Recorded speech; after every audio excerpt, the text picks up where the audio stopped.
Dancing to my own theme music. That's how we roll in Angry Town. Thursday night. As I like to say, almost Friday, which is practically the weekend, so yeehaw. Salute that with a sippy sip.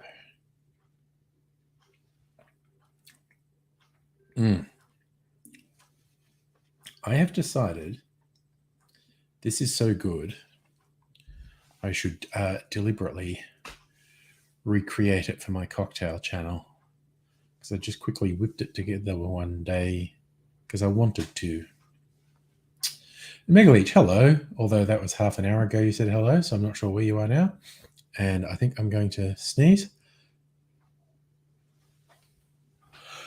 Okay. So I'm going to understand it. If this is going to be a slow start, waiting for everyone to get here, and that's completely legit,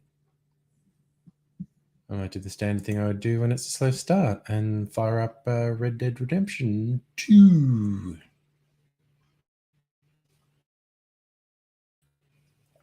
Playing Raft with a wife. Nice. And hello, Alexander. Oh, my internet's fucking up again. I'm going to have to call Telstra and say, why is my internet fucking up all the time? Because it is being unreliable. Hopefully, we struggle through this stream with no severe problems. We shall see. We shall see what that does. But just waiting for the old Red Dead to fire up. Not the fastest thing in the morning. Hey, Music Elevator. Going to Sydney on Saturday. Oh, that's right. Mahler's Second Symphony. Nice. I hope you enjoy that. Good to have a plan. I'm being a bit COVID cautious myself at the moment and not going out places. Also, I'm very antisocial generally. So, you know, whatever. All right, that sounds like it's story. All right. Time for us to share a screen. Just some audio. Red Dead. Okay, there we are. We'll just do this so I'm in the corner. It's music aid.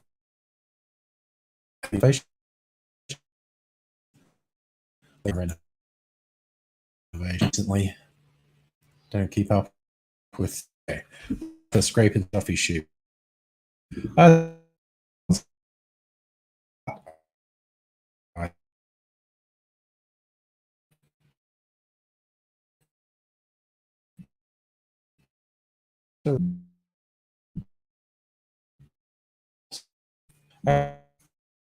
Underneath the house cabin.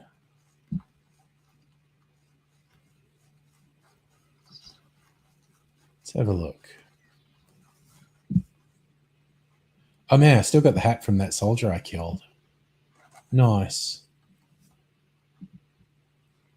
Come on, let's search the drawer. Nice. He would want me to have his gun oil.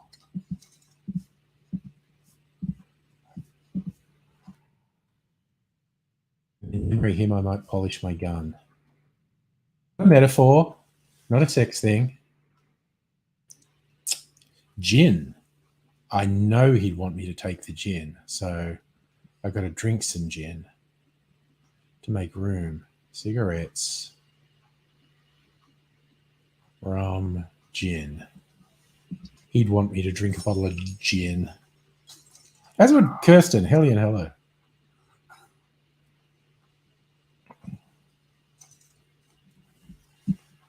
All right. Just adjusting things so I can see things. All right. Is there anything else I can ransack while I'm here? The wardrobe.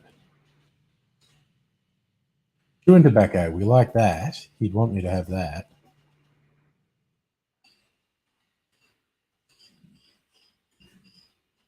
What is the item? I hate it when it doesn't tell me what the item I can't carry any more of is. Stupid game. It's over here. It's a chest. What's in his chest? Fine brandy. Yeah, we'll have that. And a gold pocket watch. Am I holding too many pocket watches? And a money clip. All right. $13. Am I seriously carrying too many watches? I got to go to a fucking fence and sell all my stolen shit.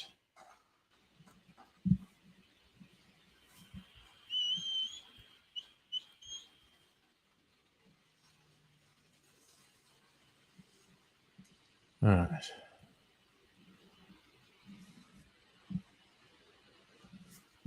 Where is my horse? Why didn't it come when I whistled? Well, if you would come. Oh, wait a sec. Where do I want to go?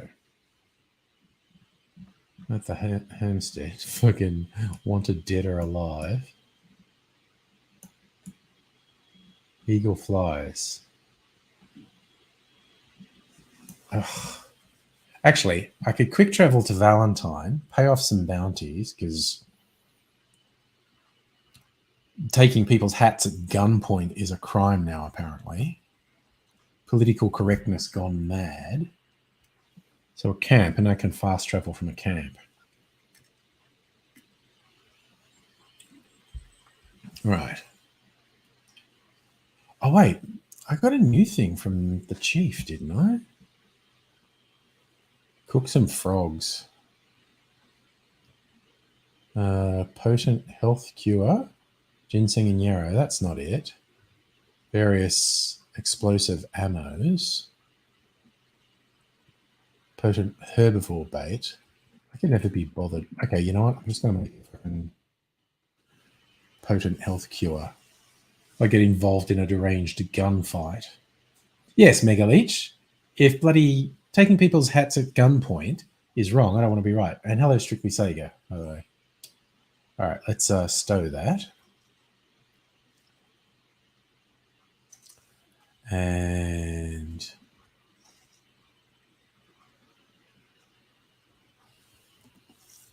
yeah, we want to fast travel to Valentine. We'll pay off some fucking bounties.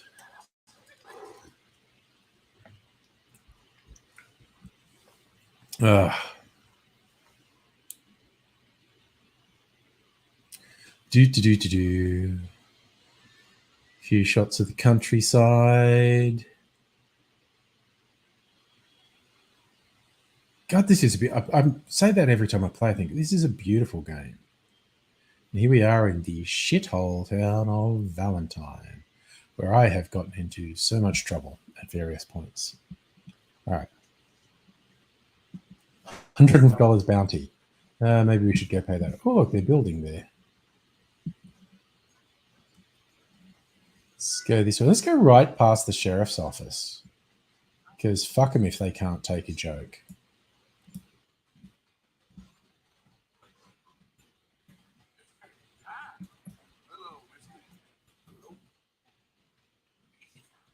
Randomly say hello to people. Raise our honor.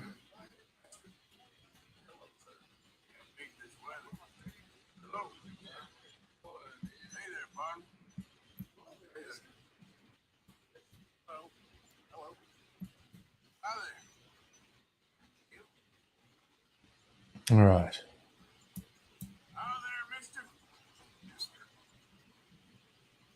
All righty. Heading off to the station to pay off our bounty.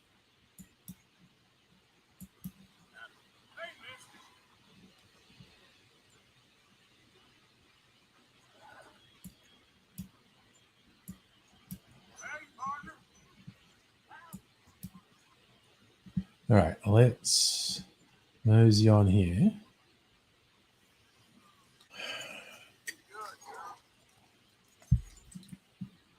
All right, you stay there. I also probably need to give my horse a proper name. Hey, friend. You know, you have one of those days. Because I was kind of tempted to do the goodies joke about my horse being black and white and such a beauty.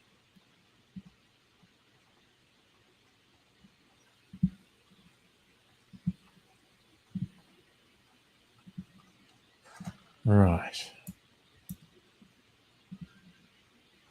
There's this dude. Good to see you again, mister. Oh, David. Have you come down with the flu as well, sir? Flu? No. What are you talking about? Nothing. It's just been going around, that's all. Anyway, how can I help you? I've got tuberculosis, you rude fuck.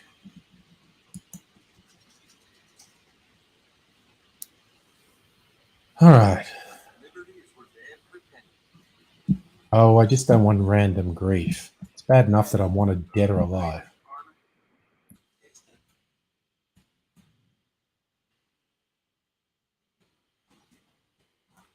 Yeehaw! Do it the cool way.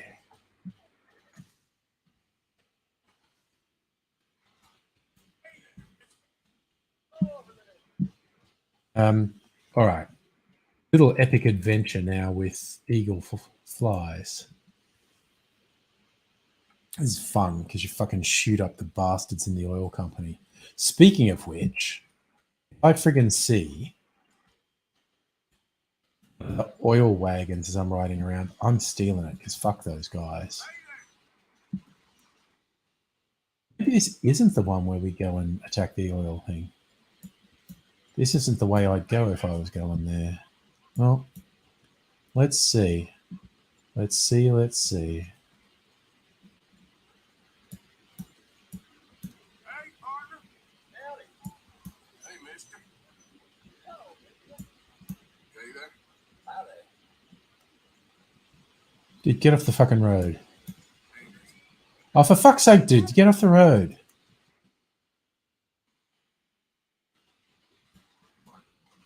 Start some shit and blame me. How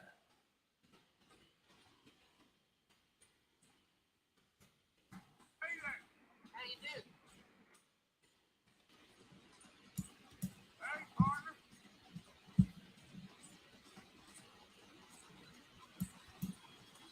Whee!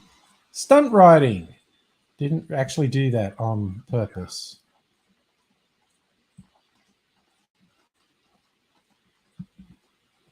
All right, where are we going? Off this trail. Okay.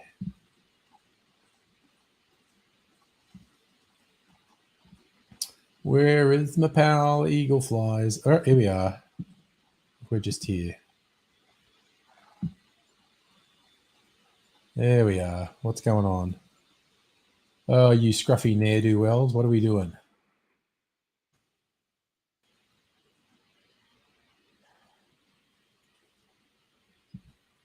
All right, what's going down? What's going on? Suck my dick, Dutch. It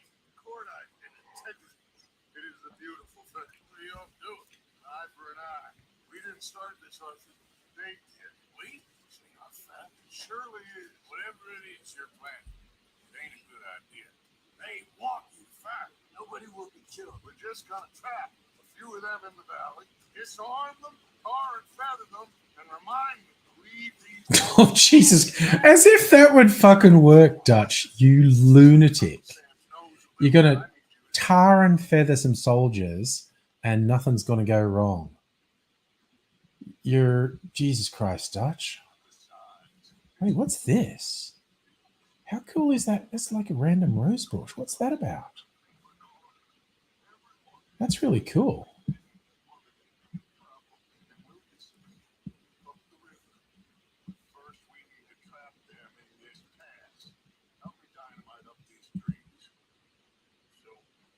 Dutch, you're such a dick. No, sir. No. Never. But it's mutually beneficial to draw attention to one problem and avail over another. God, you're such a dick, Dutch. The situation is real complex. See? Arthur's a man of subtlety. Their situation is real complex. Let's get this done.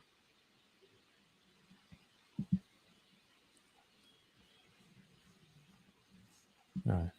What is that fucking line down there?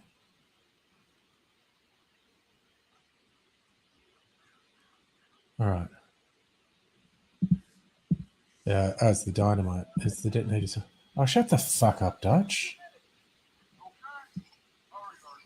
I'll plant dynamite, you run the wire. Yes, I'm ring the wire. All right.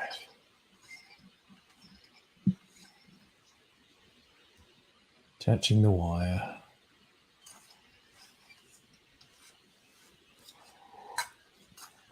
Against your better judgment, hey, Arthur? Right, now over this one. Okay. Doing some wily coyote shit here.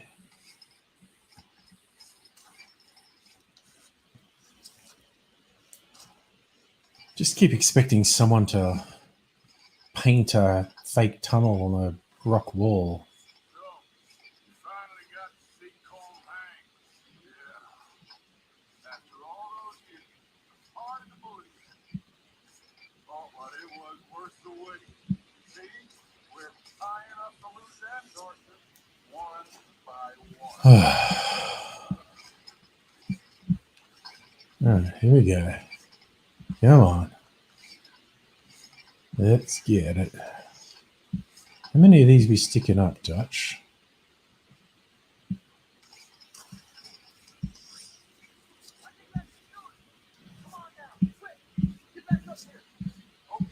let's go, Arthur. Okay, let's go. All right, you're rushing now. Okay. But, running, a bit rude. I've got tuberculosis. I'm going to fucking cough up a lung after this. All right, up the hill. No. I think I see some movement in the distance. Oh, here's our pals. Now, Arthur. Everyone into position. All right, you know what? I'm going to have to set something up here. Laptop's in the wrong position. My arm's getting sore. You stay there. All right. Do the old webcam up the nose shot. All right.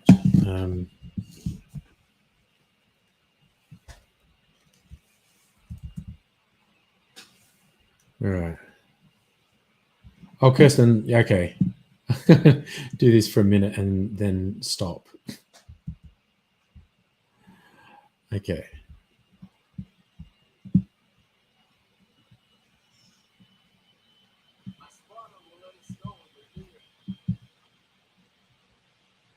All right.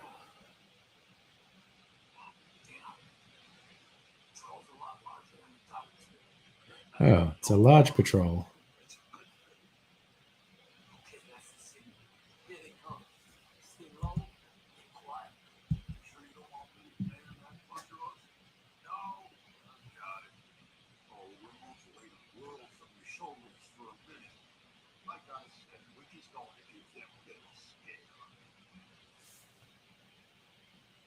All right. Well, Looks like more than we thought.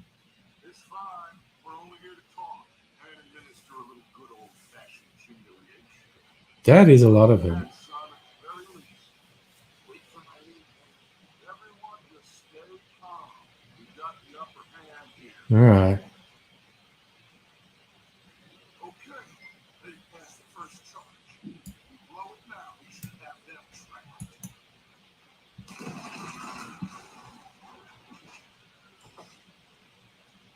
Put your hands up.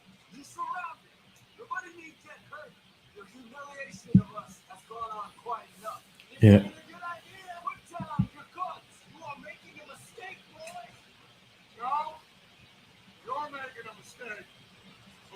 Hands up, soldier.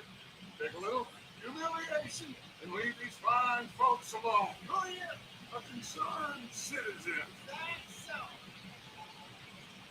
What now? We should move. No, not quite yet. Soldier, you and your friends gonna tuck tail and run off? Run! Excuse me? Okay, where it is. Your friends fly first, soldier!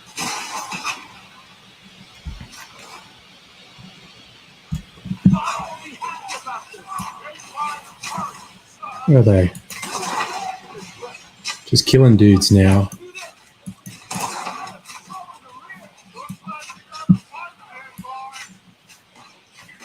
Where are they?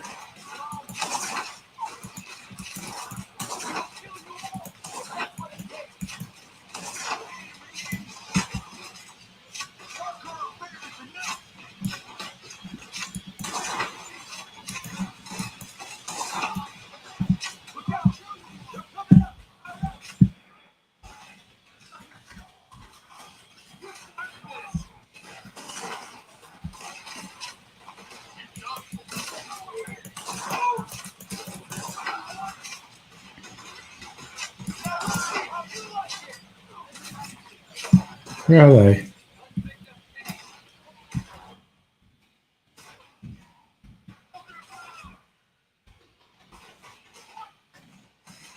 Where are they? They're down there somewhere. Can't see any of them.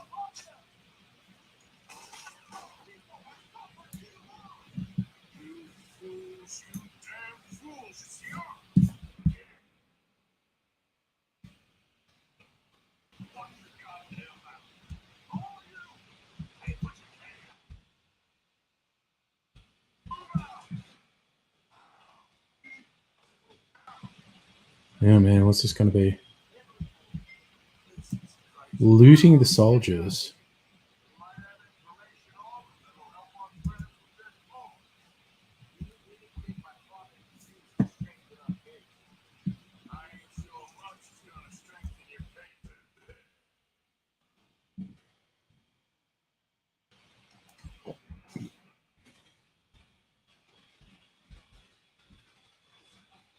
Looting dead bodies.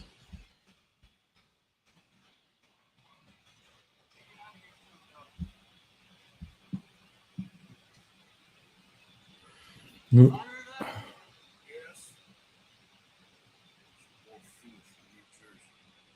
going on?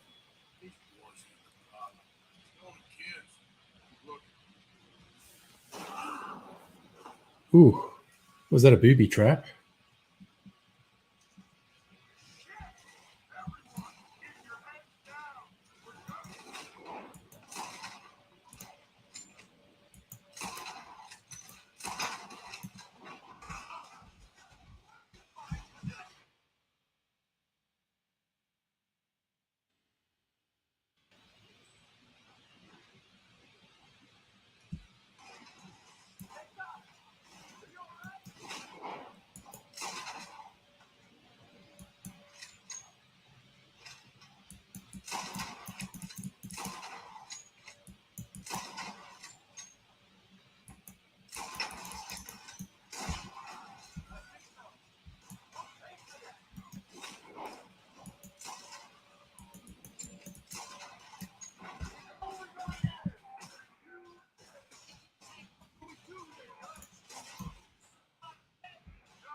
What's that guy doing?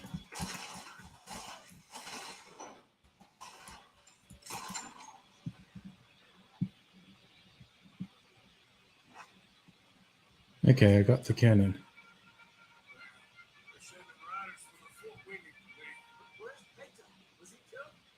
Maybe.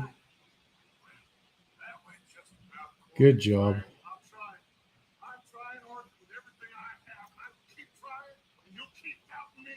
Keep failing. It ain't like that. Just look at me. Look at me. Look at me, Dutch. I'm worried about you. I know.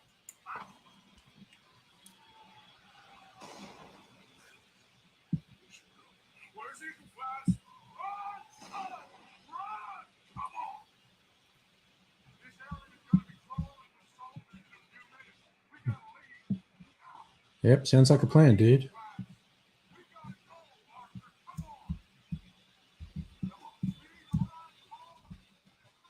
I'm coming, dude. I'm coming. What are you doing?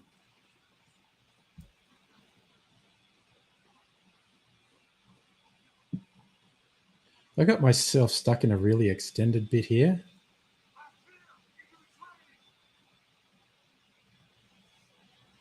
All right. Wild turkey. Let's dismount here.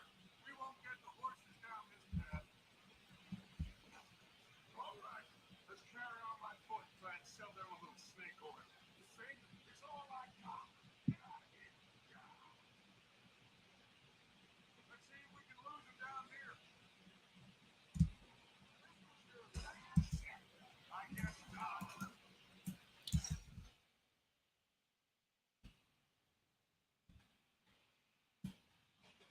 Something, Arthur.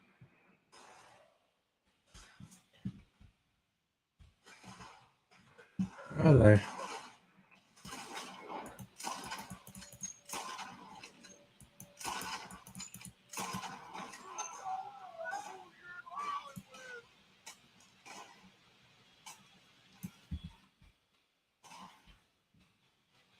Hello.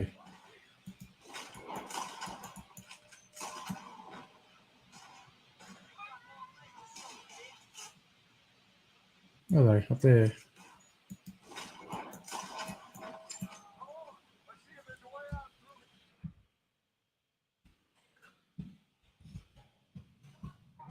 Hell are you going, Dutch?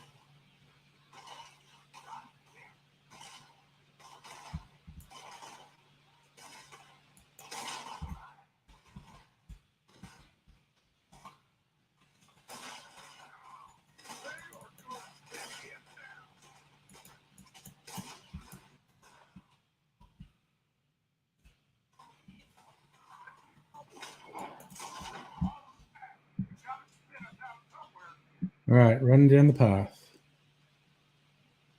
Because Dutch is a goddamn idiot.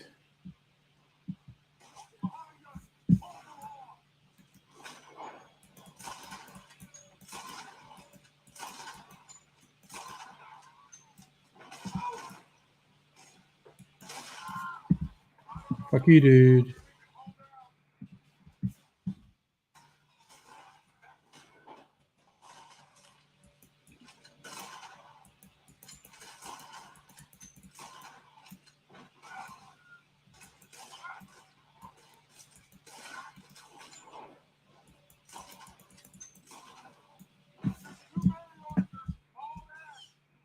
Yep, let's fall back by all means.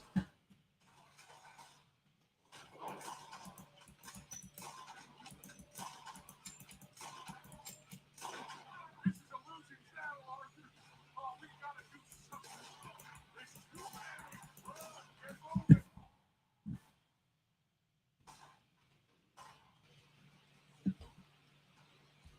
Yep, we're at a bridge. And the bridge is down. God damn it, Dutch. Yes, Maddie, I'm going to finish this little bit of gaming, then I'm going to have a drink. Put your hands up. I said put your damn hands up. Okay. Okay.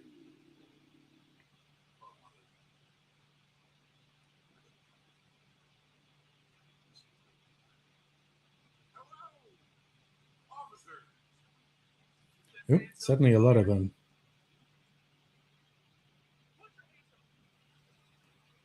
Oop, both sides of the river.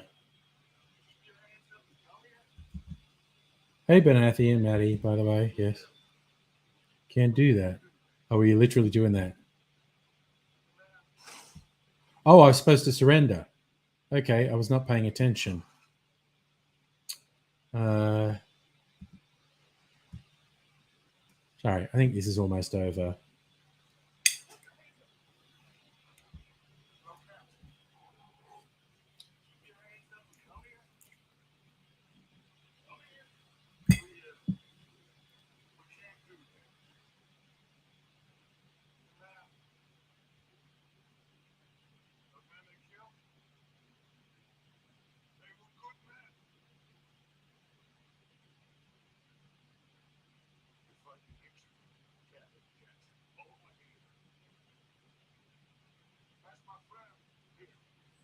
Yeah, don't drag me into it, Dutch. You're a goddamn idiot.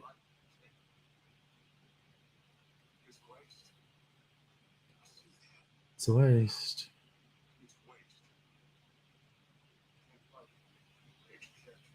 Stop trying to be philosophical, Dutch. You're a goddamn idiot.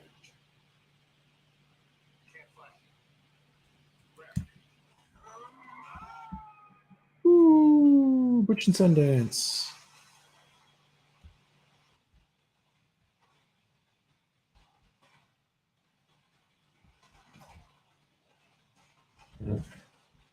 This was shooting at me. Dude, it's rude. I've jumped off a cliff. Should go, oh well, they got away. Don't shoot at me. I'm going to catch up to Dutch before I drown. Dutch, I've got tuberculosis. You're killing me, Dutch.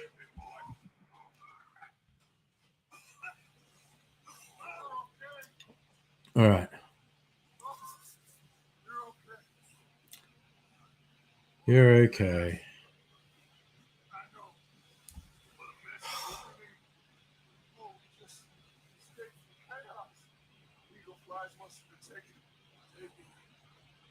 Dutch, you're such a dick.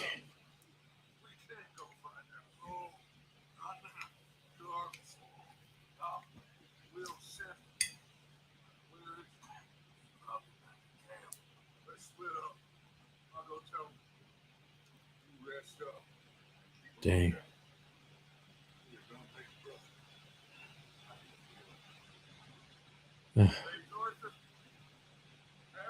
Dutch, you suck so much. Oop, another little Arthur philosophical interlude, and then I think I'll save the game and I'll stop and I'll just talk.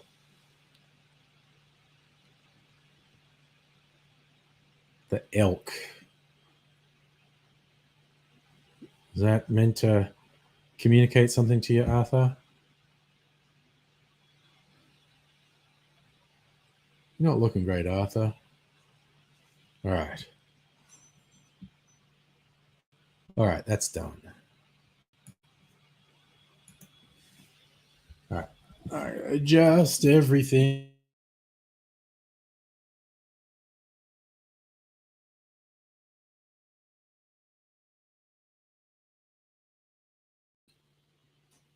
Oh, there we go.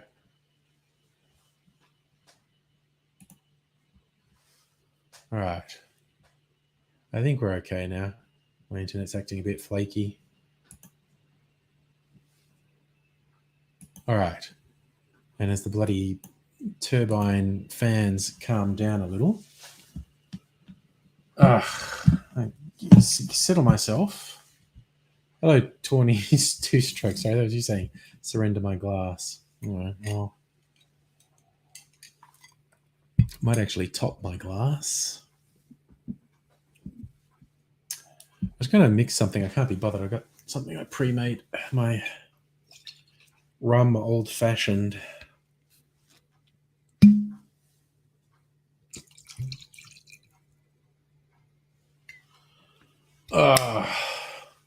Safa, are you an opera fan? I guess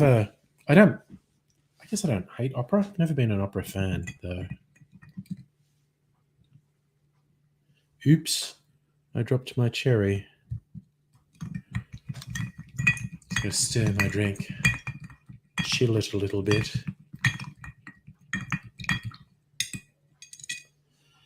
Being all classy. Big thing of ice, bit of orange peel, and an old fashioned.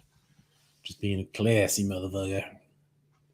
Oh, Nettie, I saw your post from earlier. Your cat getting stuck in a weird point between a fence and a narrow space. There's now being a teenager come home.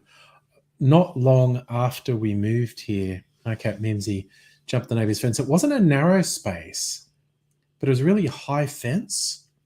And she decided she couldn't get back over and was just meowing really loudly. And so I eventually went round to the neighbor's place and sort of, the doorbell's like, hey, if you could go out your back, like you got a door to this little bit and my cat's being weird. And if you could lift it over the fence, that would be great. It should be able to fucking Safa. Oh, yeah. Tomorrow's your Freedom Day. Well, I have to admit, I did have a drinky or two during ISO. Not a lot, but a little bit.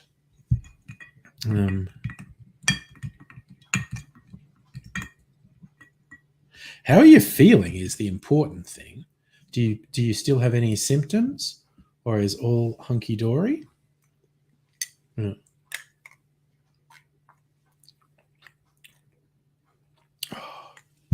that's goddamn good, man. That's goddamn good. There's a little bit of smokiness in there. Used multiple rums, multiple sorts of bitters in there.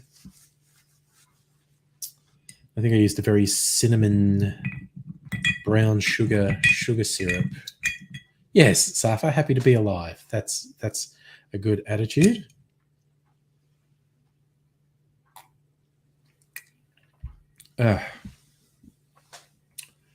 So yes, I been making stuff. This stuff I kept advertising to me on Facebook. Australian Spirit. This is that's interesting. Little bits of coconut in there. This is it's a 76.5% alcohol. It's an unaged cane spirit, so it's like an unaged white rum. This one I made a liqueur with sugar syrup and coconut. So this is like now coconut, a fairly high proof coconut rum liqueur. And this one, banana. It's really interesting. They both got weird shit floating in them. The fuck is that? And should I be worried? Might filter them again. That's actually weirding me out a bit.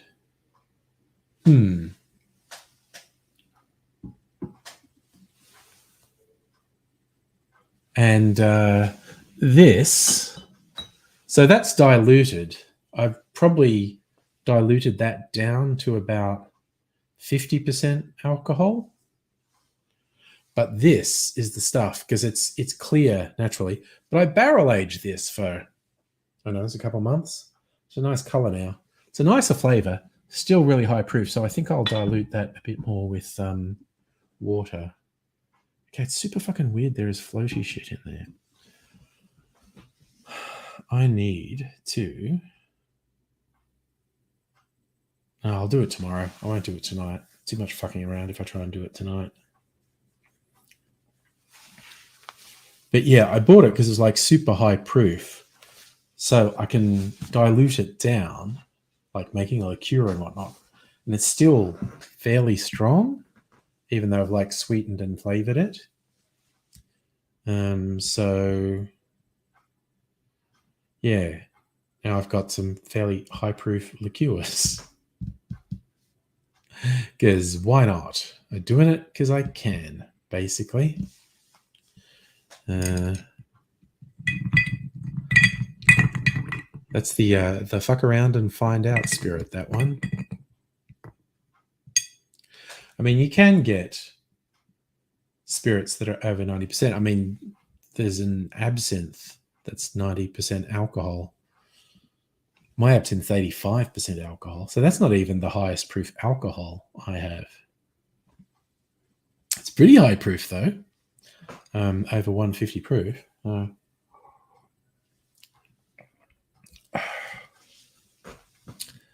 It's a beast. So that's probably going to last a really long time because it's really strong.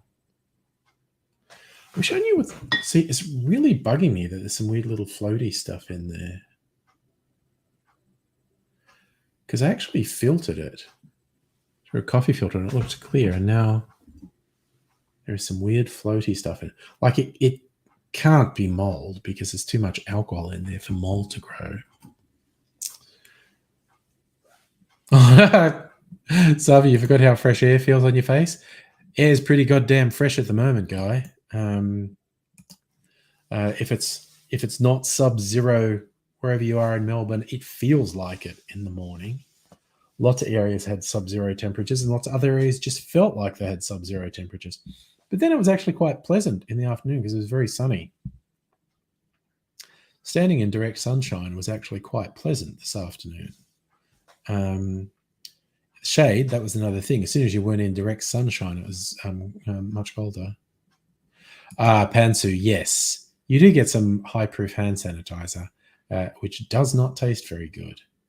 That apparently happened during lockdown when some of the distilleries were making hand sanitizer. One distillery mislabeled some stuff and sent out some hand sanitizer in gin bottles. Whoops. That was a blunder. So musical activity be on a 6:30 a.m. train. Ice all over house and car. Yep. Yep. I've been very glad at not having to leave the house first thing in the morning. Like everyone at the moment, I don't know about everyone, most places at the moment,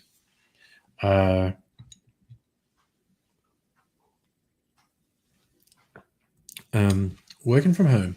They're all just gearing up to saying, yeah, everyone should be planning to go back to work. And now it's like, no, we shouldn't. We really shouldn't. Pansy, look, I understand where you're coming from. Gin is an acquired taste, but it's worth acquiring because once you and because there's gin and there's gin. There is a spectrum of really quite different gins out there, and if you can sort of find your way in there, it's worth it. Because I never thought I'd be a real gin person, but I am. I've got like a dozen gins over there, possibly more. I haven't counted them in a while, and in very different styles. So,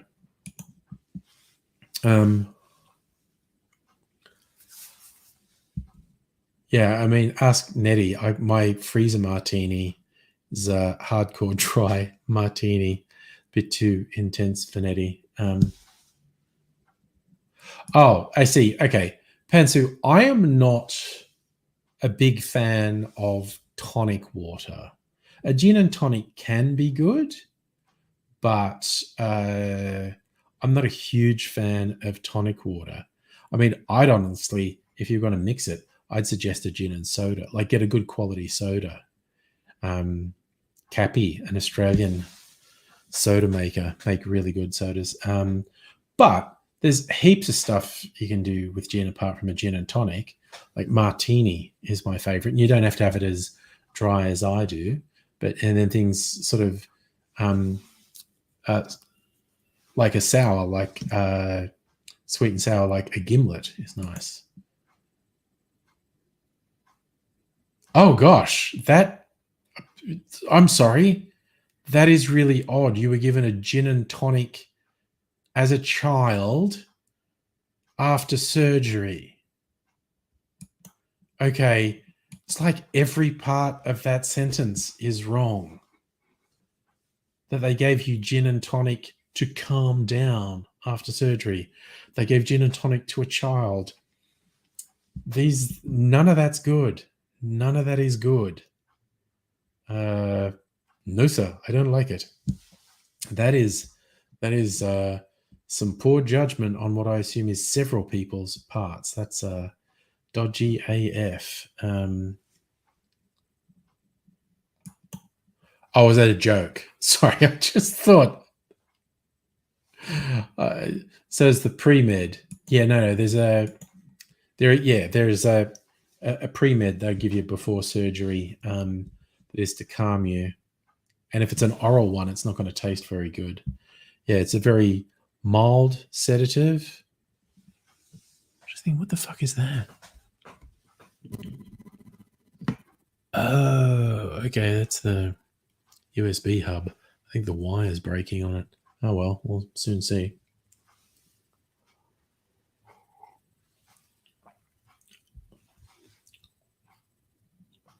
Right. Gin and tonic reminds you of the pre-med. Okay, fair. There's that sort of piney taste in a lot of gins that can remind you of hospitals. But yeah, like I said, there is actually a pretty broad spectrum of flavors and styles of gins. Um, I mean, you don't have to like gin. There's no rule that says you have to like gin, but um, if you explored a bit, you might be surprised. Because I certainly wouldn't have been a gin person 5 years ago. I am now. Oh yeah, like okay, bitter. That's a real thing. But again, it depends how you have it.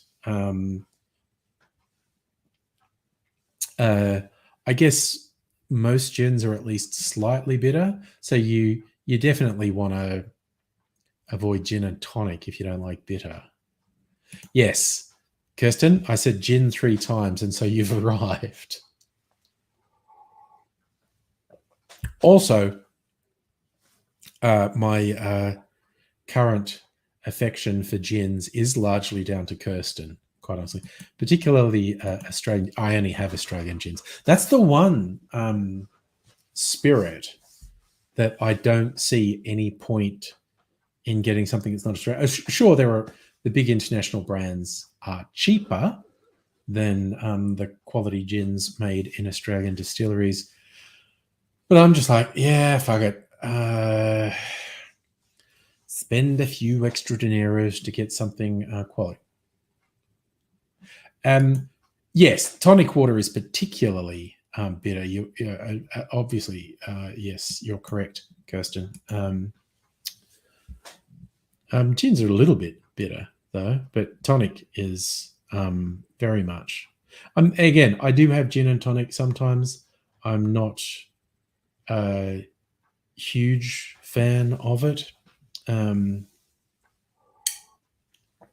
again, there's tonic water. But yes, Pansu, if you've been put up by the bitter, I would absolutely avoid gin and tonic. Well, have a gin and mineral water if you like mineral water.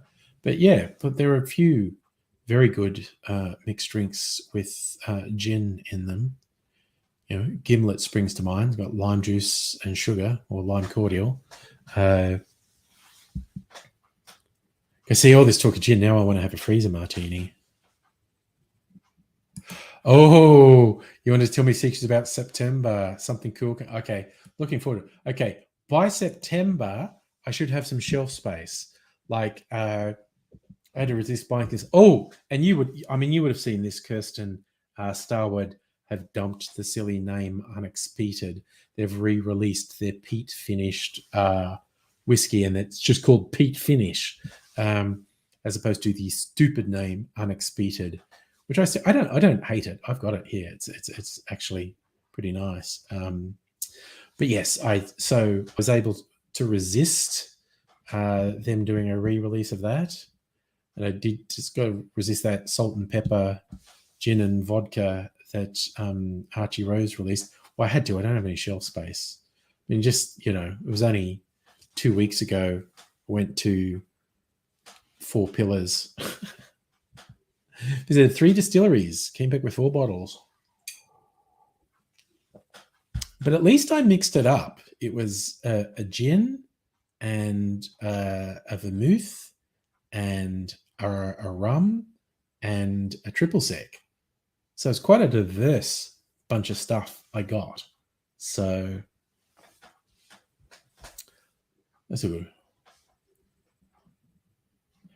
Yeah, it's a much better name. The name Unexpected was quite silly. Not that I have a huge aversion to silly. I'm silly. Safa, yeah, face mask is good. Do you get N95 masks? Big thing is don't be around crowds of people. Don't be in closed spaces. Pansu, real absinthe. Okay. Real absinthe is overhyped. By real absinthe, do you mean stuff that has wormwood in it, like Fujone? That's actually not difficult to get. Again, there's a bunch of hype around absinthe that's complete bullshit. Like, for instance, absinthe is not and never has been hallucinogenic. It's just traditionally been very high alcohol, and the typical anise flavor comes from the wormwood or thuja. Pantsu, is it still illegal? I thought everywhere made it legal. Since the 90s to noughties, it's progressively become legalized around the world. And again, it's just some weird early 20th century hype that was completely fucking false about it being hallucinogenic and driving people crazy and blah blah blah blah blah blah blah. It's where the two places they never stopped making it were Spain, and I have a Spanish absinthe, and in Croatia. It's around somewhere around Croatia. They never stopped making it, but now it's made in all sorts of. I actually got an Australian absinthe recently that's really good, like really drinkable. It's about 50% alcohol, I think. So it's much lower alcohol than my Spanish one. But it's really drinkable. It's really nice. Yeah, the whole absinthe being a legal thing was a weird bit of bullshit that lasted the better part of a century. It was just a weird moral panic that had no basis in reality. It was very strange.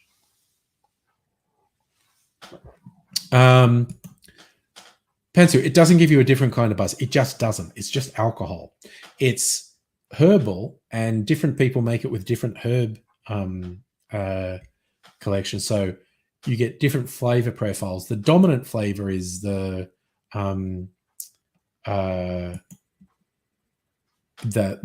the anise flavor. So you have to like licorice to like absinthe, really. Oh, nice, Kirsten. That's a nice claim. Shots of absinthe with Jack Lark, nephew of Bill Lark.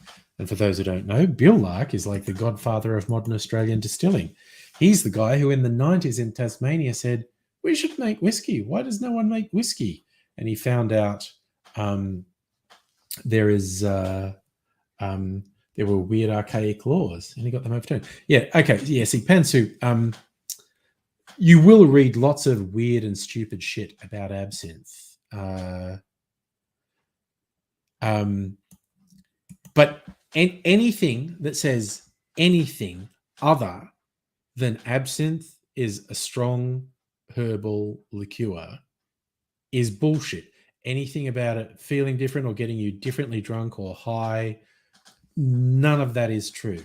As in, traditionally, absinthe is quite high alcohol content, like 50% and up.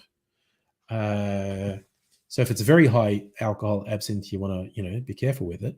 But it's just alcohol. The dominant thing in it is alcohol. But and the green color, like absinthe, also known as the green fairy. If there's no artificial coloring in it, it'll be like a herb color. So it'll be like an olive green. But if it's a bright green, that's going to be artificially colored. Mine's bright blue. That's artificially colored. 55% is pretty common. The brand I got that does quite high alcohol content, a Spanish one with a French name, Jacques Senot. Let's see, their green is 65% alcohol. And then there's red, which is 70% alcohol. There's blue, which I have, which is 75% alcohol. No, wait. Okay. What is my blue absinthe? Oh, okay. Fucking 80%. Okay. So, Jacques Senot's green absinthe is 70% alcohol. The red is 75% alcohol. The blue, which I have, is 80% alcohol. And I have a black absinthe that's 85% alcohol. The Australian one I have doesn't have any artificial colouring in it. So it's this olivey green colour, olivey yellow green colour. But if it's bright green, it's going to be artificial color. Again, I'm not saying that as a big damn them. It's just an observation. It's artificial color. I got nothing against artificial coloring, really. Like I said, I got a bright blue one, definitely artificially colored. They color code their absinthe, which I think is funny. But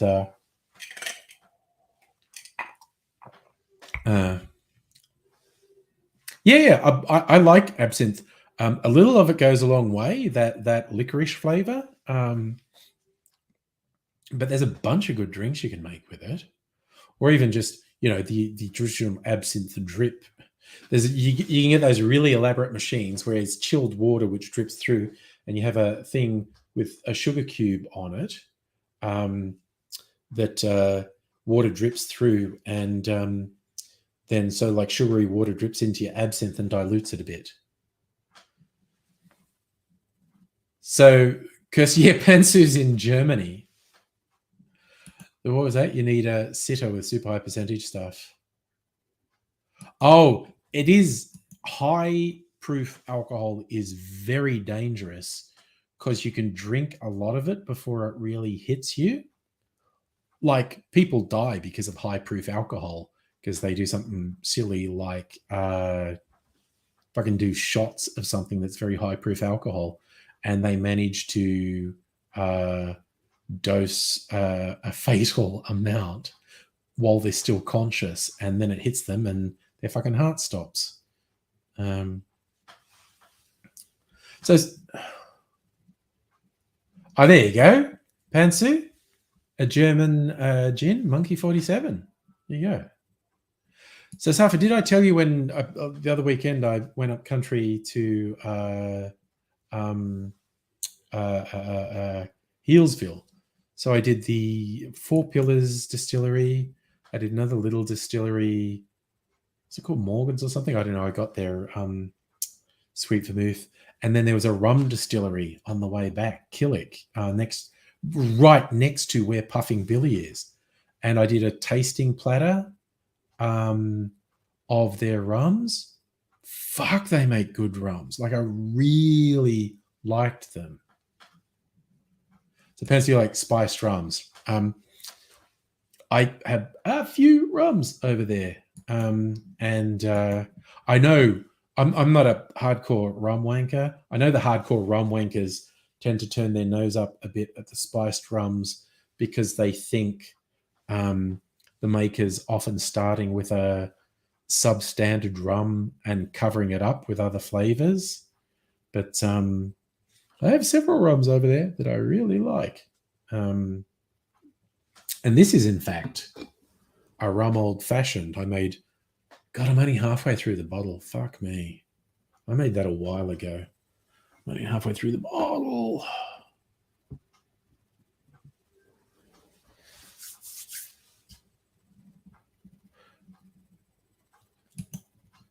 So after me, you should, I mean, you've probably all done it. So you should do what I do when we're in Healesville. We just went like distilleries in this area. And that's how we found the two extra ones we went to.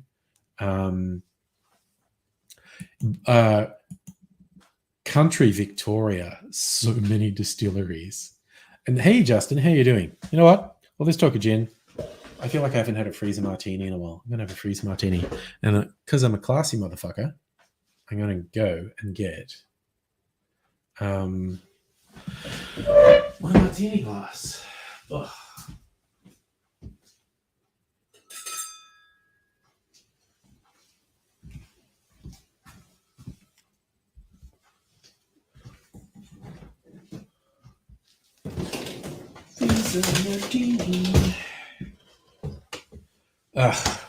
Now I'm an investor in the Bakery Hill Whiskey Distillery. When they do their move to Kensington here in Melbourne, I'm going to go visit them. Say, hello, I'm a VIP. Treat me special, please. So, I like those recommendations, Kirsten, in the area. Bilson's, Barking Owl, Bright. Yak and Dander, Reed and Co and Bright, and Yak and Dander. Yes, I think I was almost going to go to Yak and Dander at one point because the distilleries. Okay, Justin, you don't want to believe necessarily everything you know about COVID, but of course, the scary thing is we don't know all of the complications yet. They're probably going to come out over the next couple of years. Yeehaw! But in short, you want to avoid COVID as much as possible, and you want to avoid reinfection. There's now a bunch of us here who've had it once. Oh, Pansu. We have so many funny place names here in Australia, but yes, I agree. Yak and Dander sounds funny.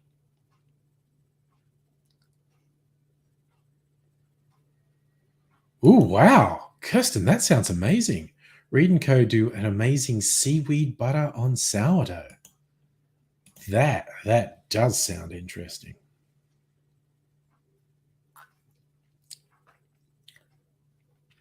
Oh man. That's a fucking martini with bite right there. I'm trying to think. Okay, what was this other distillery? Because I got their vermouth. Morgan's. Morgan's Distillery. They do gins and vodkas. They do some flavored vodkas and vermouth. And their vermouth was good, so I got some sweet vermouth from them. They also do really good cheese. Most of the distilleries do good cheese plates to go with their tasting thing. But Morgan's did, we did a cheese plate and a dip plate. I think they make the dips, and because they had cheeses as well. And they use a whey base in their distilling because there are cheesemakers in the valley, and they buy whey from one of the cheesemakers, and that's the base for their distilling. Um, but yeah, they did a good cheese plate and they did a good dip plate. I think they made the dips in house, which is yum. Justin, it is an increasingly exclusive club, man. I think we are now in most countries, people who've never had COVID are a minority of the population. Pansy, you haven't had COVID because you're shut in, but it's working in your favor.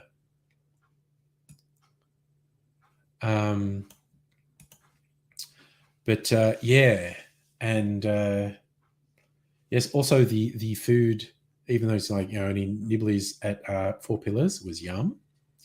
And we also went to a bar in town in Healesville that was quite nice. Bum Fungus, good evening. Oh. Also a shut-in who hasn't got it.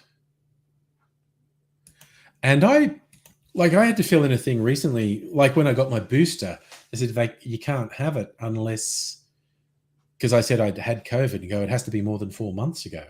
And I had to look up when I'd had it. No, it had to be more than 3 months ago. And I couldn't remember. I had to look up, and it was like more than 4 months previous. And it's like, oh, okay. Jesus, time flies when you're having fun. Justin, yeah, maybe you're just super resistant to it, man. Who knows? I think luck plays a big part in it. But, who knows?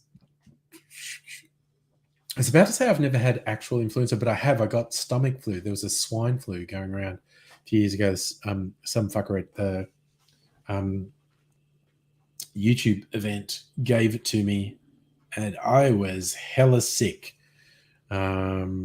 shooting out both ends for a while.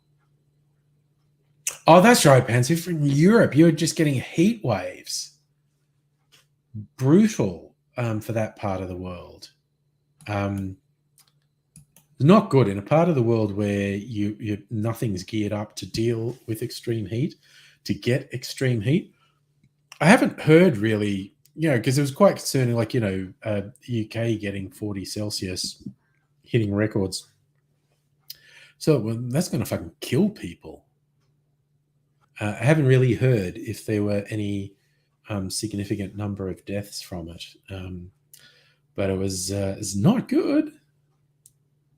Oh god, you're in a closed room, hot day, closed room with a PC. Yeah, that's not going to be good. You see, Safa, air conditioners are not uncommon in Australia. They are extremely uncommon in England and lots of Northern Europe because they don't need them. So now we get these friggin' heat waves, and it's not good. There's a weird little ring in my freezer martini. Odd. Oh damn, Pansu 37, being 40 in some parts. Yes, if you don't have proper insulation cooling, inside will be hotter than outside, which sucks. So for your mum's in Eastern Europe, I don't think they're having a heat wave in Eastern Europe, although I honestly haven't looked at it. I think it was more like North and Western Europe was having a very, very like record-setting heat wave. Like seriously, the temperatures in England would be the equivalent of us getting 50 Celsius. And I mean, what did we get last summer? We got like places were getting 45, which is fucking tough. But and I think some of the sort of remote inland areas were getting 50 Celsius. Yeah, South of Greece having fire. I think everyone's having fire. Oh yeah, Pansu. Heat waves without air conditioning, not good for sleep.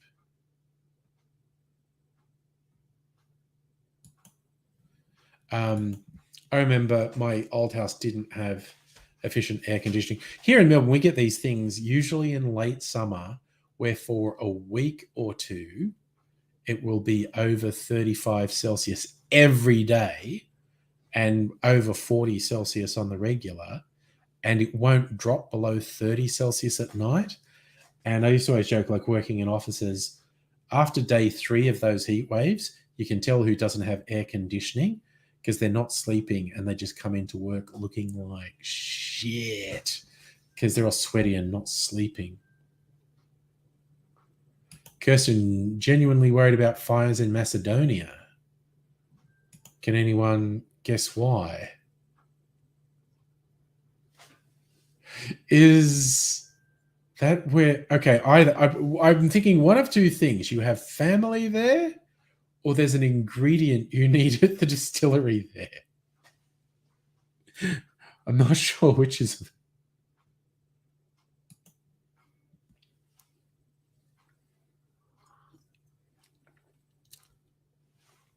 But yeah, you read about the various natural or unnatural disasters, and yeah, really feel for the people who are affected by them.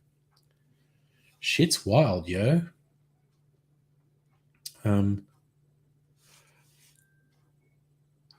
Almost completely off topic. I did a roast for dinner tonight, a stuffed turkey thigh I got from the supermarket, and some veggies, and Mrs. Angry made some gravy. Yes, Kirsten, I didn't think you're of Macedonian heritage. So is it an ingredient you need for the distillery? So I've segued into I made a roast tonight. Christmas in July is like a Christmas dinner in July. Roast turkey and veggies, and Mrs. Angry made a really nice gravy. It was good. It is the juniper. Yeah, okay. I was trying to. That's why I just said ingredient because I was trying to remember the gin ingredient, but it's a big source of juniper. Okay. Justin, yeah. Well, this is where working from home fucking rocks, man. I love being able to sleep in the middle of the day. Doesn't happen often. I did do it like after my booster, my 4th COVID shot. God, was that only a week ago? I don't even remember. Fucking time means nothing anymore. It was either a week or 2 weeks ago. And I was really fatigued the day after as my body was putting all its energy into making antibodies. And I just went and lay down for an hour in the middle of the day. Fucking awesome. Because you can do that. Because then you can just go back to work when you wake up. It's fucking great. I think all offices should have places where you go to fucking lie down as well. It's just like the idea that the way to have you at your most productive is to trap you at a desk for 8 or 9 hours and not let you move. That is absolutely not the best way to make office workers productive. Unfortunately, at the moment, in my current workplace, they don't really act that way. So, hoorah! All right. All right. I'm going to top up my freezer martini. I don't think I want any more saline in it. I think I want...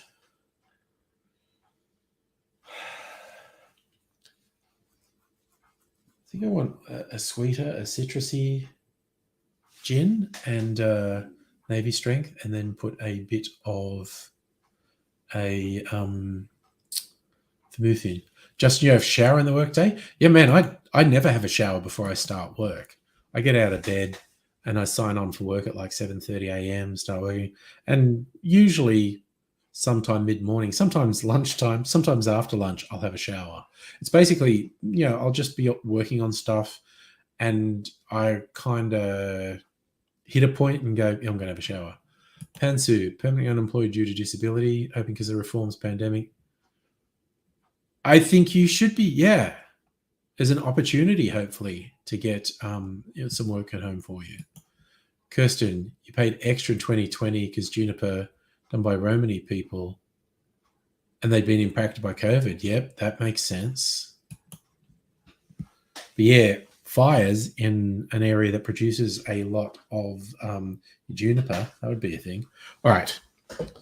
Sorry, I got a funnel just over here because I've been doing various things today, pouring various things.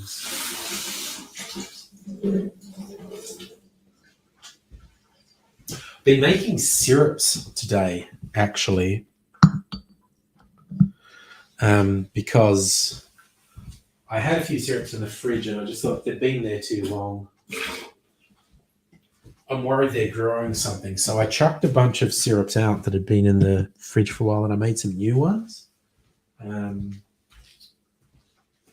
Right. Which gin? Okay, there's a Navy Strength. Actually, this one, I think. The Tin Boon. Ooh, it's not. Oh, yeah, no, it's half a bottle. For some reason, I thought there wasn't much left. Then I went, nope, it's half a bottle left. It's fine.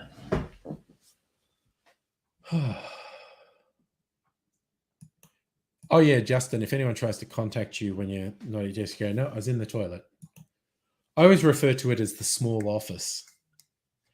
When someone's trying to get me and say, oh, I missed your call. I was in the small office. Right, Navy Strength. Oh, shit, half of that. That's an expensive gin. I don't want it to splash over the side. That is the wrong stopper. This is the right stopper. Now, this one a bit citrusy.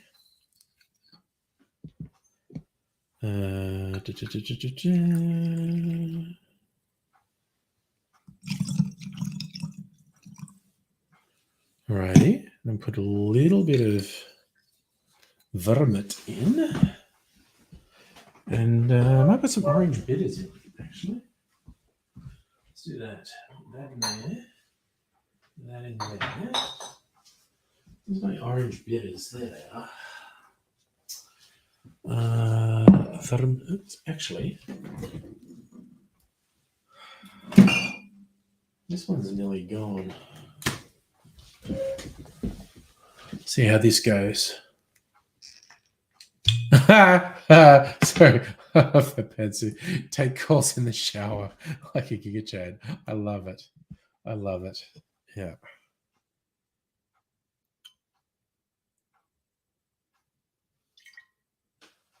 All right, a little bit of vermouth. Maybe put a bit more gin in. The citrusy gin. Just mixing it up. There's like a dozen gins that have gone into this. Which one's that? It's one cane. That's not a gin.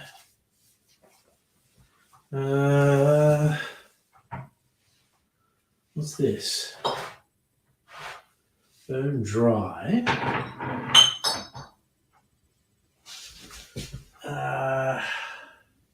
It's the butter gin. Over this one. Ugh. I'm just being so fussy. Right. Sunrise lime gin.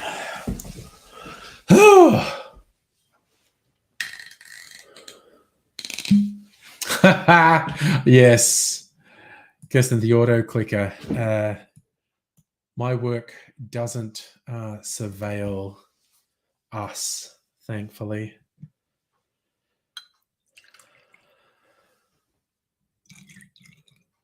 I've heard some nightmarish stories about workplaces that put surveillance software on people's home computers. It's just fucking dumb.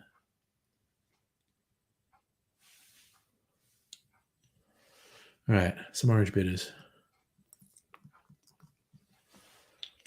Nice little touch. And I'll put a little bit of water in because I don't stir these on ice. So we need to add a little water. Probably should have added more water than this, quite honestly. All right.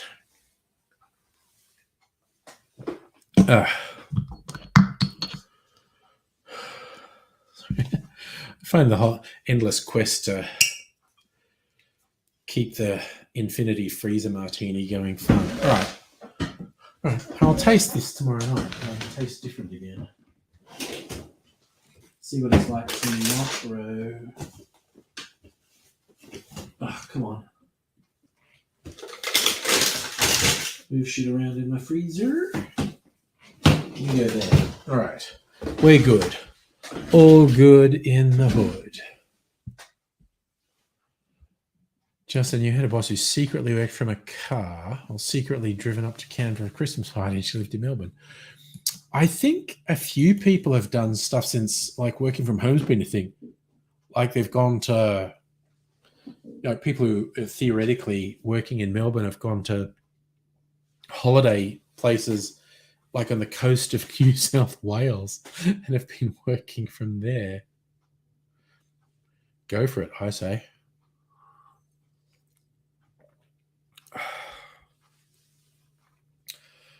For me, my work is about my output, what I do. So thankfully, rather than being monitored and micromanaged, it's like, here's what we need done. And I'm like, okay, here we go. Gonna get it done. And it gets done. So, yes, and having just recently made the transition from contract to permanent in my role, I'm real fucking happy at the moment. So, Pencil, these clips you've seen, guy was riding his bike in a meeting. Oh, I saw someone do one as like a spoof. It was a joke thing. It's a guy riding a bike with a portable green screen behind his head, and he's just pretending he's in the meeting, and everyone else is just talking. And this he's moving like this and breathing heavy, but he's got like an office thing on the green screen. And then went, and then this joke, he goes, "Oh my god, my brakes!" And then flips over and crashes. It was mildly amusing. I don't know if you're joking, Justin, but working from overseas is actually a security risk. Speaking as someone who works in cybersecurity, dialing into work systems from overseas is a thing. Yeah, Pencil, I think we saw the same one. I thought it was mildly amusing. I liked it. Kirsten, you've been working from home. Not sure you want to go back to work on Monday. Just cough a little bit. You've still got the spicy cough. Bum Fungus, your mate had a colleague who would take video meetings outside and walk, dogs barking and all. No shame. I would do like work meetings and stuff from out of place, so long as there was not a lot of background noise. Because I've been in one or two meetings where they'd gone to a fucking cafe or something. It was like, well and good, but there's a shit ton of background noise and you're fucking up the whole meeting. Yes, t-shirt and comfy pants life. Yeah, that's the other thing I'm talking about. I have a shower mid-morning or lunchtime or even after lunch. I'm just wearing like jammies. Put on slippers, pajama pants, dressing gown, and away we go. Which I'm a big fan of. No, Justin, just your international connections, connecting from outside of the country because of the way routing can work is a security risk. And absolutely, Pansu, some people might be more productive. And I'm a big believer in don't judge someone based on what they do when they're working from home, where they are and whatnot. Mate, look at the output. If someone's being productive, if someone's getting shit done, why the fuck would you obsess on they're taking walks with their dog, or they're going out? I'm a big believer in, is the person doing what needs to get done? Because I've dealt with motherfuckers in the office in the past who don't do a goddamn thing.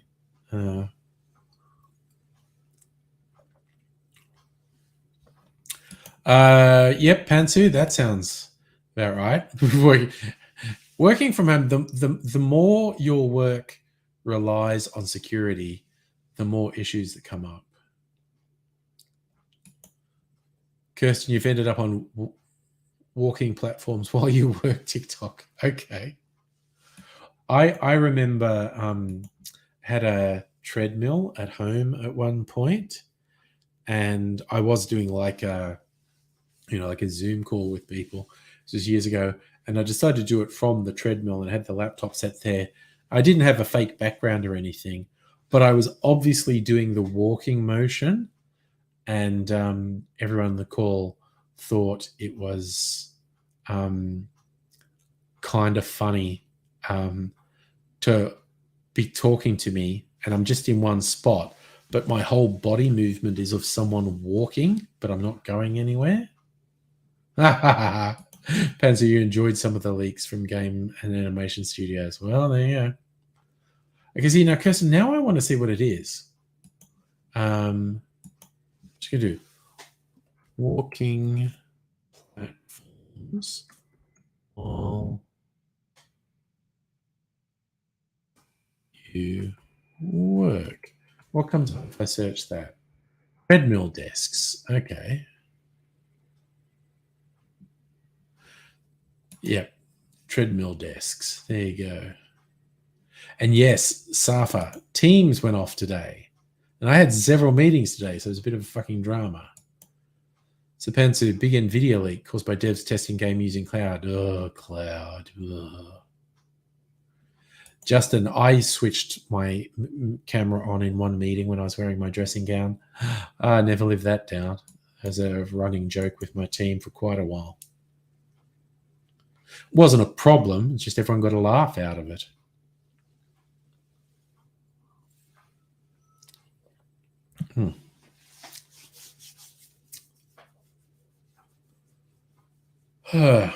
Well, see, Safa, Skype's a security risk. Zoom's a security risk. Actually, Skype probably not so much as Zoom is, though.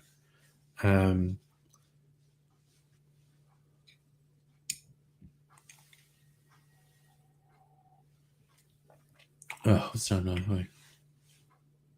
I feel like having a splash of my fruity gin old-fashioned just to round out the evening. It's interesting. That freezer martini is not one of the best variations. How's this going? That's good. It's a thick syrupy one.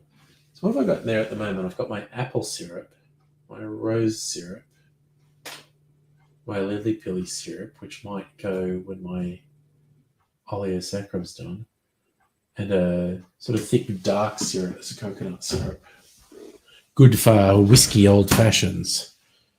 So this is my fruity gin old fashioned. I like that, Kirsten. You're wearing a dressing gown for a meeting that day. Be thankful I'm here. I have COVID. Yeah, I kept working while I had COVID, actually. Didn't take any time off. I did, again, sleep during the middle of the day sometimes because I needed to. Safa, the government built their own video streaming platform for work at home question time. Not sure. Oh, yeah, that's actually a good question, Safa. Kirsten, do you feel like you've fully recovered from COVID? Do you have any symptoms still? I was found out today at work they didn't have my proper vaccine information. So the information says you're not vaccinated. Motherfucker, I just had a 4th shot. Only required to have 3 shots, so I just had to reaffirm, no, I'm fully vaccinated. Thank you very much. Ugh.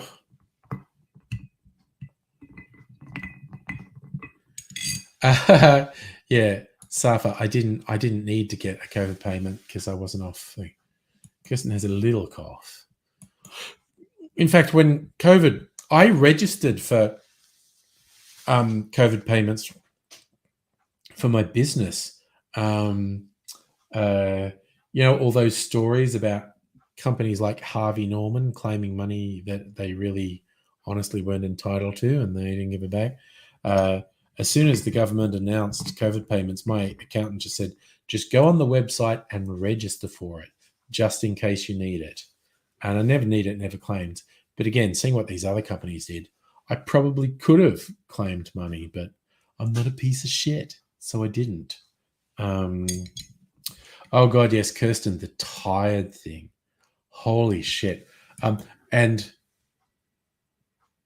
so Sophie, you're saying with the cough, oh, you're not tired. Well, good luck, man. Because that was the thing I felt like I was, isolating in the bedroom, sitting on a laptop, and I thought I was okay. And then I'd lie down for a bit and I'd just be going, oh my God, lying down's the best thing ever. Oh, Kirsten, that's not good. Awake with an anxiety attack at 3 a.m. That's not good at all. I was fatigued.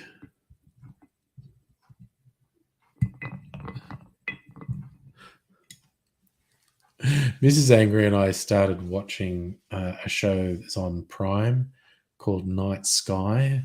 The central characters, these 2 quite old people, and we decided we're not going to watch it anymore because it's just like it's got this depressing being old vibe, and I don't need that. I don't need to get depressed at the thought of being old. I'm not going to watch that anymore.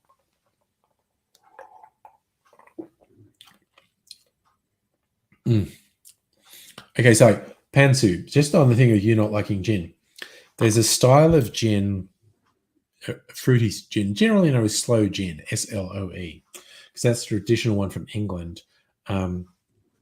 The fruit from the blackthorn, which I think is like a hedge, and the fruit from it is known as sloe, and that was traditionally sort of infused into gin, and so you ended up with this lower alcohol liqueur, which they call sloe gin, SLOE gin. I've got at least 3 or 4 fruity Australian gins. And that's what there's a blend of them in this. So this has fruity gins, and the sugar in it. So an old fashioned is spirit, sugar, bitters. So it's a blend of fruity gins. Was a fruit based sugar syrup, and namely that I got some fruit and covered it in sugar and it turned into a syrup. And then the bitters was actually cranberry bitters. So that's why it's so red. Very yummy. So yes, Pansu, you may, if you see sloe gin, SLOE, that's a fruity gin. You might like that. Oh, Kirsten, that's not good. You're an anxious human. Wake with anxiety attack at 3 a.m. That's not good at all. Ugh. Okay, so doing rats to see if you're okay. Kirsten, you're not going anywhere. I do it on Sunday before going back to work, sure. I don't think I even did a rat at the end of my isolation. I just went, I don't have any symptoms. The rules say if you don't have symptoms, you're fine. Again, this fruity gin old fashioned, really fucking good. Yeah, okay. See, Pansu, there are multiple types of gin. There's the dry gin, also known as London Dry style, slow SLOE, which is a fruity gin, usually but not always lower alcohol content than the other gins. You get some gins that are more savory or even saline in profile. Kirsten's actually the gin expert, and then you get some gins that are very citrus forward. I think different people have different classifications for the different type of gins. I know some people talk about a style they call New World gin.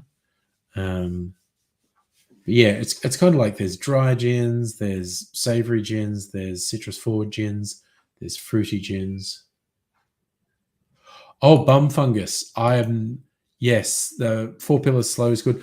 The gin I picked up from Four Pillars when I was there 2 weeks ago was their Pinot. No, wait.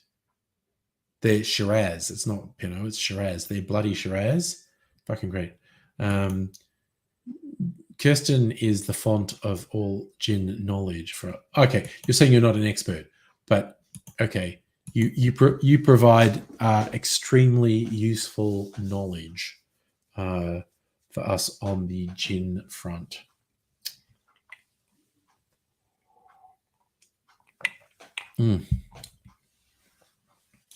Yeah, bum fungus had the bloody Shiraz as well. Yeah, it's interesting how many Australian bars actually have Four Pillars gin. They've managed to get their way into a lot of bars around Australia. Good for them. Yeah, we did a tasting paddle. We did 2 tasting paddles actually at Four Pillars, and then collectively went. Which one will we get? The bloody Shiraz. Let's get that. Genius, yes. Pansu, you and Kirsten had the same idea. Oh, you want some water? Why not? Oh yes, Kirsten, tell us. I think you've told me the bloody Shiraz story. It's great. We need to tell it to people. Right.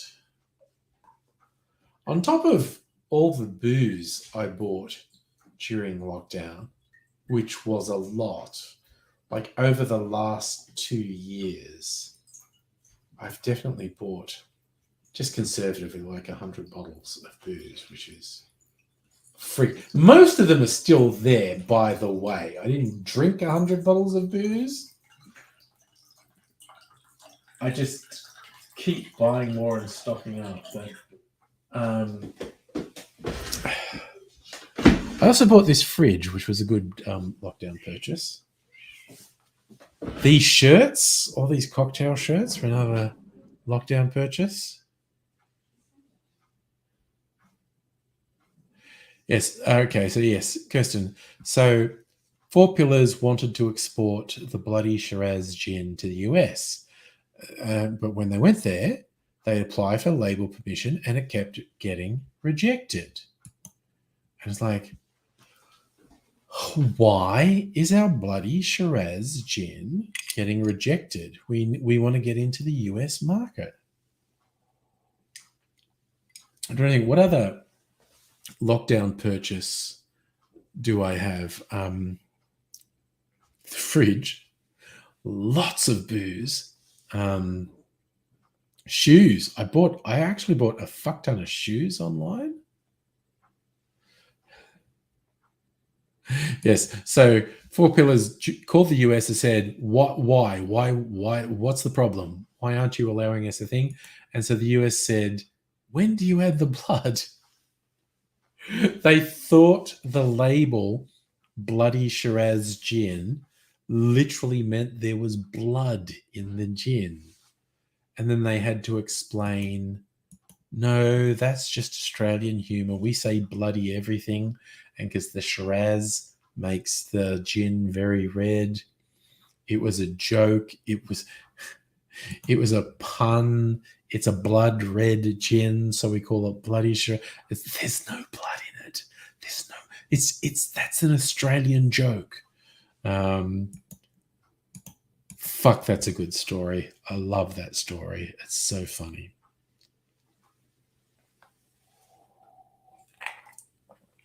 Ugh. Yeah, Pantsu, that's it. That's literally it. The bloody Shiraz is the fucking Shiraz. That's literally it. But it's a joke because it's blood red. Also, Kirsten, did I show you the bottle I got? Because I don't know if this bottle is available outside the distillery. Let me just get it. God, where's it gone? Where has it gone? That's it. Okay. Oh shit. Knocking shit over here. Okay. So when I'd seen it previously, the Four Pillars Bloody Shiraz gin, pretty standard bottle, had a label on it saying Bloody Shiraz. Oh, I didn't know they actually changed the name. In the US, it's just called Shiraz flavored gin. Okay. So, yeah. But this is the bottle for the Bloody Shiraz I got from the distillery. It's got this beautiful painted on wave. So all the lights are reflecting off it. So, like, yeah, that's not a stick-on label. That's like painted on. For Shiraz, Bloody Shiraz. So I shall be keeping this bottle with the. It's going to be a long time till I fucking empty this bottle. Honestly, probably a year or more. But yeah, that's really neat because I'd only ever seen it in the shops. It just has a pasted on label saying Four Pillars Bloody Shiraz Gin. But the one we got from the distillery has this really neat painted on wave. It is a sweet bottle. So what they say, The Great Wave Off the Pacific Coast by Luke Shadbolt. Every year we celebrate the arrival of a new harvest of cool climate Victorian Shiraz grapes with a limited edition bottling of our Bloody Shiraz gin, something to collect, keep and treasure long after you finish the gin. This year's bottle features an original artwork by Australian photographer and artist Luke Shadbolt. I think I know that name actually. Luke created a bespoke print based on one of his signature wave photographs. We think it captures how iconic and powerful liquid can be, just like this delicious bloody gin. And they make a point of saying there's no synthetic colour. That colour is from the Shiraz grapes. Friggin' neat, though. So I will be keeping this bottle with that beautiful artwork on it. Same as I keep the Starwood bottles that have the starbursts painted on it. This is a Gospel Distillery bottle that I kept. And that's just because the embossed glass, it's got the Gospel in their logo there. And I love embossed on the side is distilled, bottled in Melbourne, Australia. I like that. So I kept one of these. I've had several bottles from Gospel. I just kept one of the bottles. Bum fungus making you thirsty. I think I've got fruity and grapey gins. I think I've got 4. I've got a 40 spotted Pinot Noir gin. I've got this. I've got 2 from Brogan's Way. I've got a passion fruit gin and a strawberries and cream gin. Archie Rose has embossing on the bottom. Nice. I love Archie's packaging. The stuff the bottle comes in is really neat. All right, I'm gonna put this back.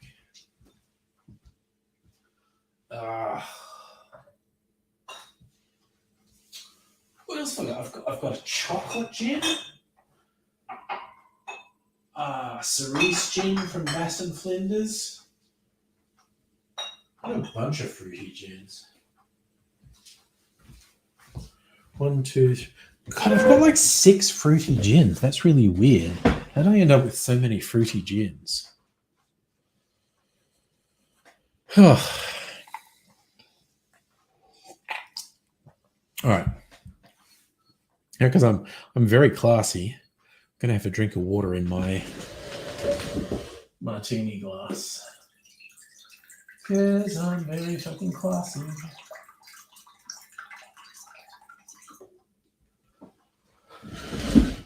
And I don't know if the webcam has enough resolution to pick it up. I'm going to put it there. You might be able to see there's like this lace work etched into this glass. I got multiple glass. Bomb fungus, gonna go shave your head. Metaphor, are you literally doing it? Either way, see you later, man. Oh yeah. The packaging and the fact you went to the trouble to have recyclable packaging, I'm very on board with. But yeah, sorry, this glassware with the lace work, I bought it from the Bitters Lab in Melbourne. They don't make it; they've sourced it from somewhere. But I've got 3 styles of glass with that lace work. These martini glasses, Nick and Nora glasses, and a double rocks glass for old fashioned. Oh, I love the way it looks with the lace work. I feel very classy when I drink out of these things. That's an interesting one, Pandus, because some food places do actually give you the food in edible packaging, or at least non-toxic packaging. But yeah, no, there are. I've been a few places where like you get something it's like soup or chili or pasta or whatever, and the bowl it's in is actually edible.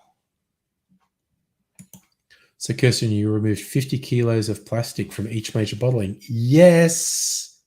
Woo. That's what we like. That's what we like. And again, it's good that you're doing it and she's doing it. But I also find Australian distillers generally, if not universally, are making efforts to reduce waste in production and in packaging and be recyclable. It's good. It is actually, I think it is sexy. I think it's sexy. So yeah. It's even funny, like the stuff I got from the Killick distillery, rum distillery, but I got their triple sec, which is very lime forward, because they decided to open a bar, not just sell bottles. They're like a tiki bar for all their rums, and they were like, "Oh my god, we go through so much fucking lime for lime juice in our things, and we're just chucking out shit tons of lime peel around." So they decided to actually do something with it, and they made this triple sec where they macerate the hulls from the limes with their rum, and you end up with this very zesty lime forward triple sec. It's fucking great. Pantsu. Yes, definitely. Definitely some people's kink is saving the environment. Definitely. But yeah, I think Australian distillers generally are very good at reducing waste and making stuff recyclable. Like another one of the places that I got stuff from, in fact, all these barrels up here come from a mob called White Possum, who also do some liqueurs, and I've got a bunch. In fact, no, they don't make this. I bought a new make spirit from them, basically moonshine. But when you get stuff from them, they say we only use recyclable packaging. And they make a point of saying if there's plastic packaging in here, we're reusing it. It means we got something from one of our suppliers that used these packaging, and rather than throw it out, we're reusing it, which I thought was pretty good. So, Kirsten, you may just change a byproduct orange peel for. Okay, well, now you've got me. Okay. A zesty product's coming out. And yeah, Safa, single-use plastic fucking sucks. Sorry, Mimsy's down here being a weirdo. I don't know what she's doing. What are you doing? Do you want to come up and say hello to it? Yes, you do. You want to come up? All right. I'll adjust the camera so Mimsy can say hello to everyone. Here she is. Come on. Say hello. Say hello. Why don't you look? Sit up on the sit up on your platform. We'll do this. And you can, I'll pat you and you can say hello to everyone.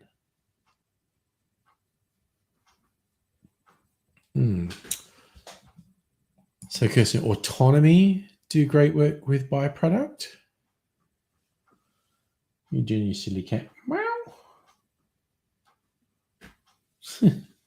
Oh, yes, Applewood are very big on the research. I haven't bought anything from Applewood for a while. I feel like also they haven't brought out anything different for a while. So I feel it's the time of the night for Mimsy. I don't know. She just came out and what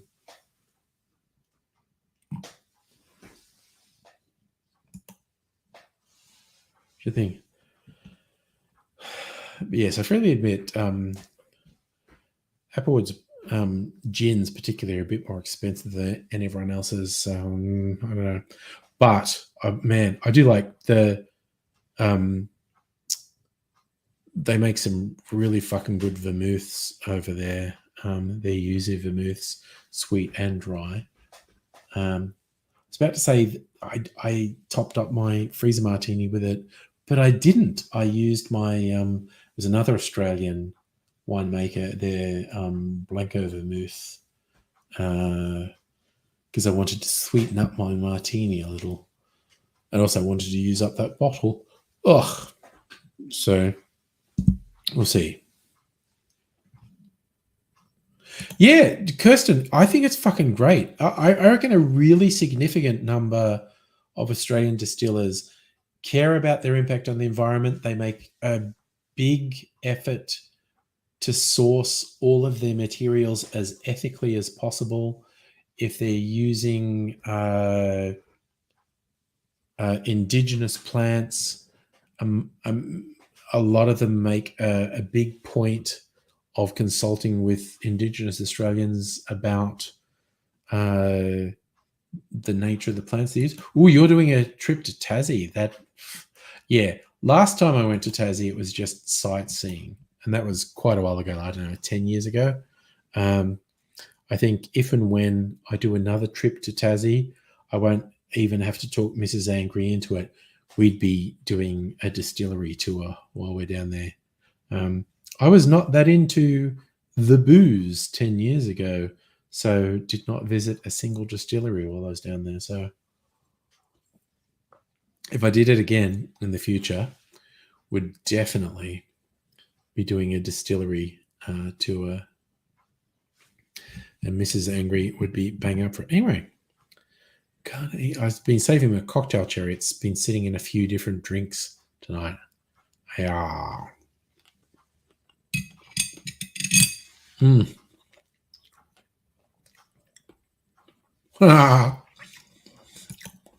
Kirsten sending hi, can we come visit emails on Monday for a Tassie trip? Nice. Holy shit, I love those Luxardo cherries. They're awesome. Oh. I almost feel like tomorrow night I have a jar in the fridge of some second tier cherries. Might try one of them tomorrow night. Because if I don't eat them, they're just going to go off. Probably the Luxardo cherries, they just don't go off. when I asked someone who was working in the first time I bought a jar of these from the Bitters Lab, I asked the person working there, how long do they last? Because they don't think I'll use them much. And she's like, "There's just like in sugar, they'll last forever, or at least, a year or two." And I go, "Okay, I think I can eat it in a year." But I think it takes me 6 months to get through a fucking jar. Like I don't do them that much. I think it takes. If I did, okay, I don't know how many. So let's for argument's sake, like what do I do? Like 4 or 5 streams a week. So I do 4 or 5 cherries a week. It takes a while to get through a jar, basically, is what I'm saying. So Kirsten husband is oh, oh, that's the best. Husband says, "Oh, we can't go there. It's not open to the public." Your response is, "We're not the public." Safa, we actually started something new last night.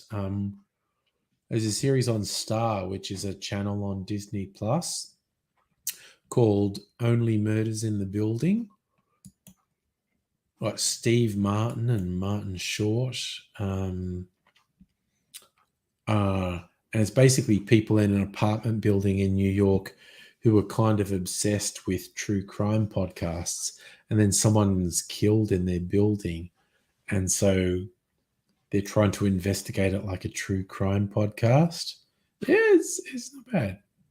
How much do the cherries cost? Depending where you get them from, around $20. So, and some places are much more expensive. So, a jar of these costs $20 to $25 depending where you get them.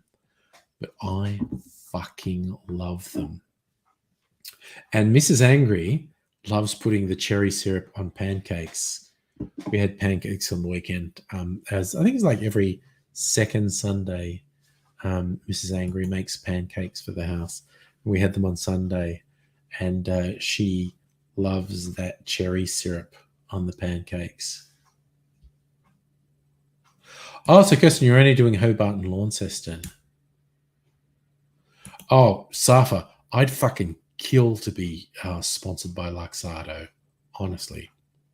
And yeah, so shit, Safa. Mrs. Angry's patent recipe for pancakes. It's a bit more wholemeal than a lot of recipes, but it's fucking awesome.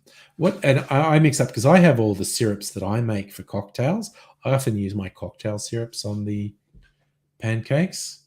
But last Sunday, I just used maple syrup, like proper Canadian maple syrup and lemon juice. Fucking yum. Pansu. Okay, you heard of that series called A Stream of Two People Bouncing Script Ideas. Yeah, there you go.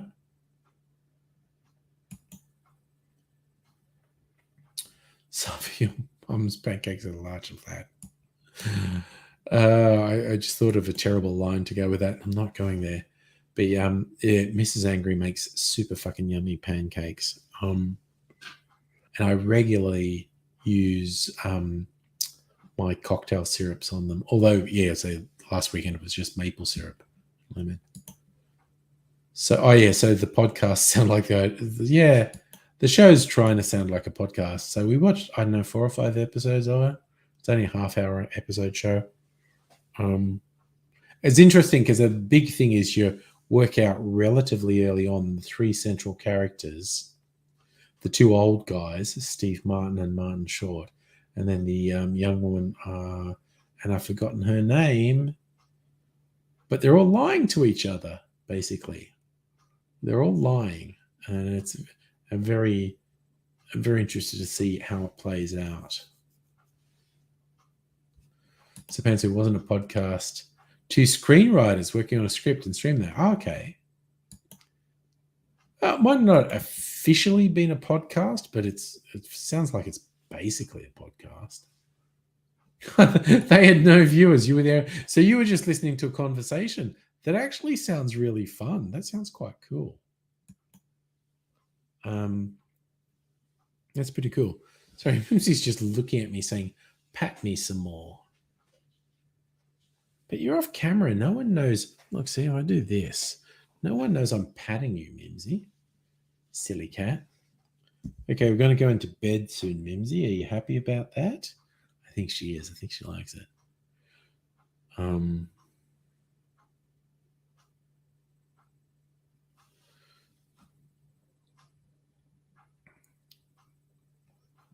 Oh, okay, Panzer, that's how you found me. I'd know. Yeah, no, I just I restream because I'm using a service called StreamYard. Most people watch me on YouTube. But it's like a zero effort thing for me to restream to Twitch and Facebook. So I do that as well, even though most people watch me on YouTube. Silly goose. Ah, okay. He came here instead. Cool, cool, cool. Oh, do I have that set for? Okay, I think I might have had trolls recently. Okay, I'll try to remember to go back to Twitch and change that. Yes, this is the YouTube folks. All right, I'll try to remember to go back and change the thing on Twitch because occasionally I get weird fucking trolls on Twitch, and I change. Actually, maybe I can do it now. I'm not Christ. Am I logged into Twitch on this fucking thing? Okay, where are we? Channel. Okay. Just gonna fucking look at it. It's not okay. It's not working. Or is it? Or is it? Where are we? Dashboard. Maybe I want that. Settings. Maybe I want settings.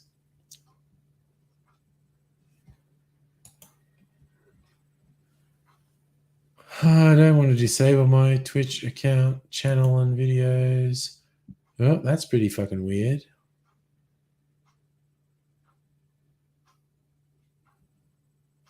Display name. Bio, link title.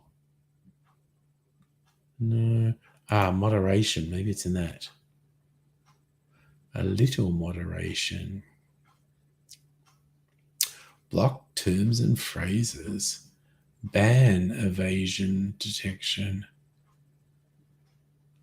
Chat options. Blocking hyperlinks. Yes. Non-read off. Email verification off. Phone number verification off. Unban requests. Oh no, I'll have to work it out another time. My brain won't handle it. Yeah, Safa, I am not good at Twitch, honestly. Enjoy later viewership. Yeah, cozy. We have to chat, and I have a chat. Yeah, I'll try and work it out another time because I'm not working it out right now. But we are coming up on 10 o'clock, so I'm going to go to bed. Mimsy's saying good night. She looks really upset I just did that to her. Sorry, Mimsy. We're saying good night to everyone. All right, so back tomorrow night. No idea how. Last week I did the full 6 hours on Friday night. Big fucking party night. Who knows what I could go later tonight, but I'm just going to be responsible and fuck off. I've got some stuff to do at work tomorrow, so I need to be mildly cognizant tomorrow. So yeah, tomorrow night, party night. Woo! We'll see what happens. Oh, I might get shit-faced. We'll see. But I'm going to go to Sleepy Berbers now. See you find people another time. So you'll take care of yourself. I hopefully see you another time.